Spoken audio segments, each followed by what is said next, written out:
Hello, Cardinals. We're going to be working on investigation 7.2 today, collisions with different masses. Our focus question is, how does changing the mass of one car impact how they react when they collide? So we'll be changing the mass of the cars as they collide into each other.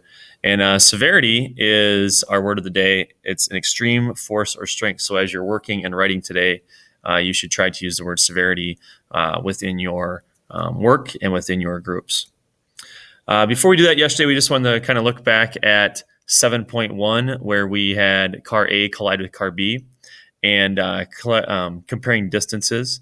And as you can see, the car A distance is roughly the same as the distance of car A plus car B. So as you can see, the energy is just transferred from car A to car B. If there was no transfer of energy, car A went almost the same distance. And you have to take into account things like friction, things like the car wheels rolling on the ground, things like that.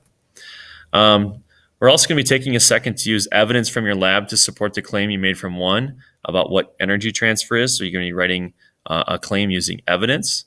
All right. Evidence would be actual data from your lab or observations you made. And then for 7.2, we're doing the same thing as we did in 7.1, only changing the mass of one car. All right. As you go through the lab, we're going to be reading momentum. And as you go through the lab, you should be defining words like momentum, the formula for momentum, and conservation of momentum. But we'll be looking at two cars with different masses in number one, answering some questions. And number two, you're going to be using the collisions and looking back at yesterday's work to make predictions as to what's going to happen today when you add two washers to the cars. You'll be drawing diagrams of the systems. You'll be discussing with your groups and drawing diagrams about the energy system, about mass and momentum, and about your predictions.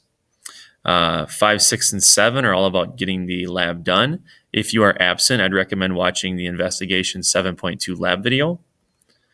You'll be using a meter stick to collect information and averaging the distances. And finally, for number 12, you're going to be writing a summary in your notebook about the motion of the car and support your summary with data from your investigation. So you're going to be using data as evidence in your investigation. And don't forget to be using vocabulary words. So 7.2 today, you're going to be reading momentum going through 1 through 12. When you get done, make sure you have all 6 vocabulary done. Step 12 is probably the most difficult one. You're going to be writing a summary using vocabulary and data. And then if you get time at the end of class, you should prep for tomorrow. You should read textbook pages 114 to 123. There's a lot of readings at the end of lesson 7. This would get you ready for the reflection in the reflection tomorrow. Have a good day, Cardinals. If you have any questions, please let your teacher know.